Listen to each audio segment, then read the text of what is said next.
Before we start today's show, I want to invite you to stick around at the end of this episode to enjoy a preview of a new podcast that premieres on August 31st. As the industry's exclusive cannabis podcast network, MJBulls is proud to present Can Trends. If you're a buyer or seller of bulk goods, you'll want to start each week with the most up-to-the-minute cannabis and hemp pricing data and industry matrix direct from the Can Trades platform. Listen every Monday to Can Trends.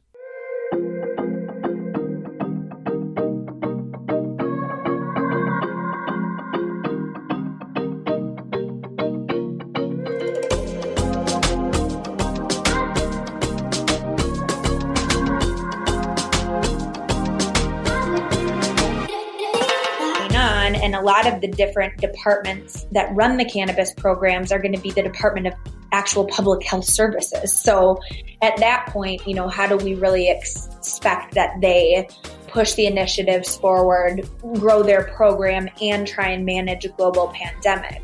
I believe there'll still be about 4 or 5 opportunities. And if 2 or 3 of those pass, that's a win for cannabis. It just is.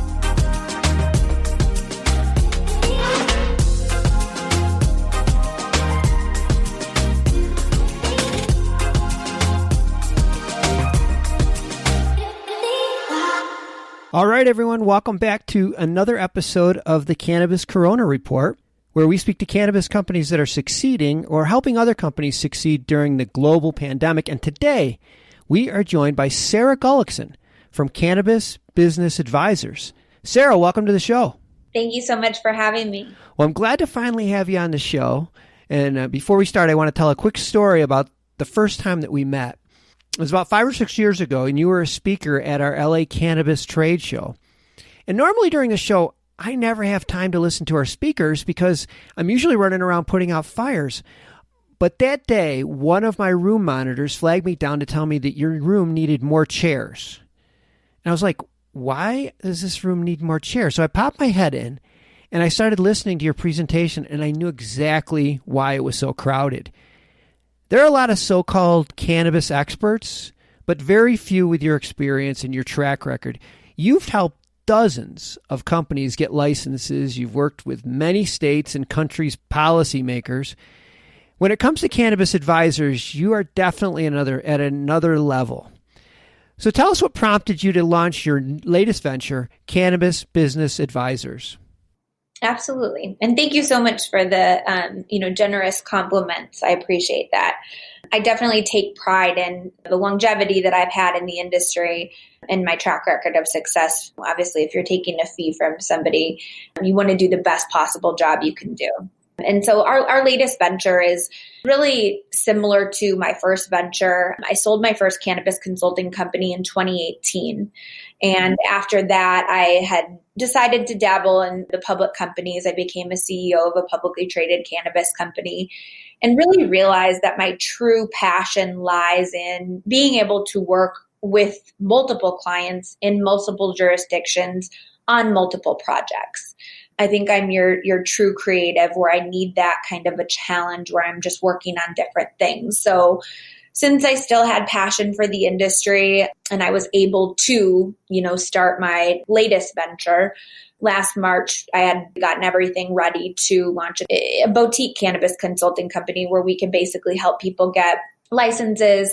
And then we can also help existing operations scale or improve their operations. There's a lot of mom and pop facilities all over the United States that need that C-suite level of help. And we can kind of fill that box for them. And then in addition to, helping with some M&A and kind of matchmaking people, either people that want to buy or people that want to sell. So it's been exciting and interesting, obviously launching a new business during COVID. This is the time that people need that extra level of assistance. And it's that time that people need that, I always call it Xanax, which is probably the wrong word for it. But, you're having a meltdown, you're freaking out, and you can call us and we can kind of make the situation smoother or better and really service our clients in that way so that they don't have to, have heart palpitations over something that we've seen 16 times and can really sort through for them. You mentioned licensing, and I know you've helped a lot of people get licenses before the pandemic. Can you give us an idea of where we are now? Are there still opportunities in any states to get licenses? Yeah. So when we're putting our business plan together, we're looking at, what's coming down the pipe. So 2021 for me was positioned to probably be the biggest year in license applications that I'd seen thus far. And then some of the states have had to stop accepting signatures, and they've stopped the whole process, which, there's so much going on, and a lot of the different departments that run the cannabis programs are going to be the Department of actual public health services. So at that point, how do we really expect that they push the initiatives forward, grow their program, and try and manage a global pandemic?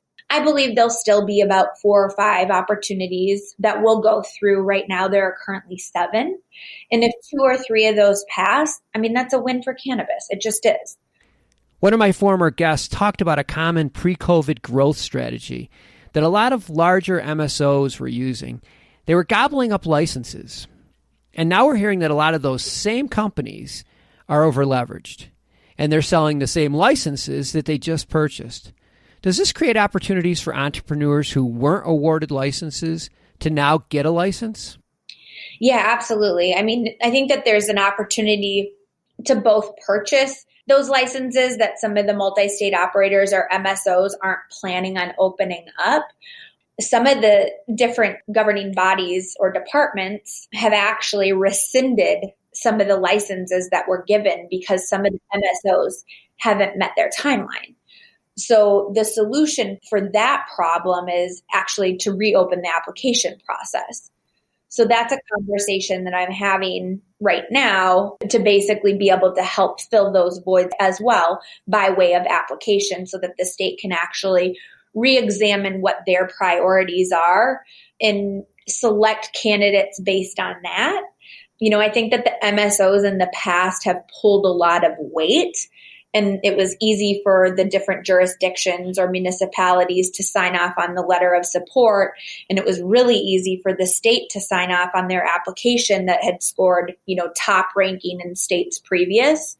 And now I believe that we're going to see the states kind of pull back and say, we really need to have a blend of MSOs or multi-state operators and either pair them with local people, or, go back to the good old days of keeping some of these companies private and local, and so that we can actually build a program that we feel good about instead of something that turned into, a way to raise capital and sift capital through different business ventures. Well, that's a great opportunity for people who didn't get awarded a license the first time around. Now they have a second bite at the apple. The other thing that I hear a lot is that before the crisis, many M&A deals fell apart because the owners believed that their company was worth a lot more than it was. With many businesses struggling because of COVID, are you seeing more M&A activity because owners are now willing to accept reasonable valuations? Yes and no, but they're different deals now. They're a fraction of what they were. A lot of our local people used to sell to MSOs. So if they were one of the lucky handful of people that got a license and realized it was too much headache to actually do it, they didn't know cultivation in a way that they thought they did, we would present them to MSOs to say, hey, they secured this license in XYZ state. It's transferable or it's not transferable. Here's a match. Do you guys want to make it? And now it's happening in the reverse, where they kind of got a little too crazy with purchasing assets and and getting licenses. And so now it's more of the private companies that are buying from the public companies, if that makes sense.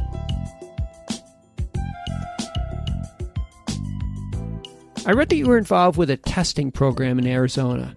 Yeah, absolutely. So Arizona is, I have a love-hate with Arizona. I love Arizona because I think it is one of the best licenses to have because it's vertical. One of the reasons I have a hard time with Arizona is because it was an old program, in the sense that, when the rules and regulations were put together, the industry wasn't advanced enough to pull from other places to realize small things like we need testing. So our governor hasn't been super excited about marijuana ever. And so the progression of the programming and, getting, emergency rulemaking to happen has been really at a standstill. So the program has not changed much since its inception 12 years ago. Well, there's some new legislation that's out that's been approved that is basically requiring all the vertically integrated facilities here to implement testing. Well, we've done this in 10, 15 different states. It's a little bit different adding testing into your current facility than obviously from the inception of it. And so what we did is we just put together a really, really nice compliant package that each vertical can follow, meaning cultivation, processing, and dispensing, to ensure that not only their standard operating procedures are compliant with the regulations, but they make sure that they check all of their other documentation to ensure that they're factoring this pretty large scale change into their actual operations. So we really have been, in the media and talking about it and advocating for this program. The interest is kind of out there. And so I don't know what's going to happen. I don't know if come October or come, September when, basically it's going to be implemented in November. The phones are going to, go crazy and blow up because people are freaking out.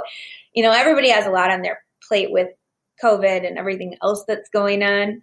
But the program's really easy to follow. You can hand it to your compliance person. They can implement it into the facility. And we did that so that obviously we didn't have to implement it for them in their facilities just to be conscious of COVID. Well, it makes sense for anybody who's working with you or considering working with you in Arizona because you're the author of this. The state's really lucky to have one of their own to help with this project. I mean, who better to do this than someone from Arizona with your experience seeing what works and what doesn't work in other states? I'll have all of Sara's information in the show notes and at mjbulls.com. So if you want to continue this conversation with Sara or want to talk to her about other cannabis projects, I'm sure she'd be happy to hear from you. Sara, it was good catching up. Thanks for being on the show today. Always great chatting with you. I appreciate it.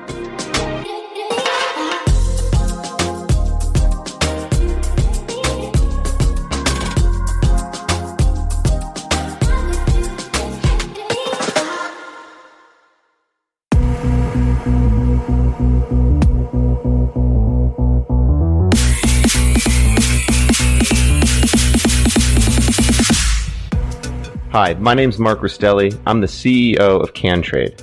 We're the everything business-to-business marketplace for the cannabis and hemp industries. I'm excited today to tell you about our new podcast, Can Trends, where we break down industry metrics and pricing data directly from our platform to give your business an eagle-eye view on what's happening to the products in your industry. If you buy or sell bulk goods in the cannabis or hemp industry, our podcast is a must listen that you can use that week to direct your sales team, to understand where the industry is going, and even figure out what you want to plant next season. Tune in every week on Apple Podcasts, Spotify, or wherever you find your podcasts, and we'll give you an eagle-eye view and even a chance to land some new contract opportunities. We hope you join the CanTrade Network, where your business can trade easy.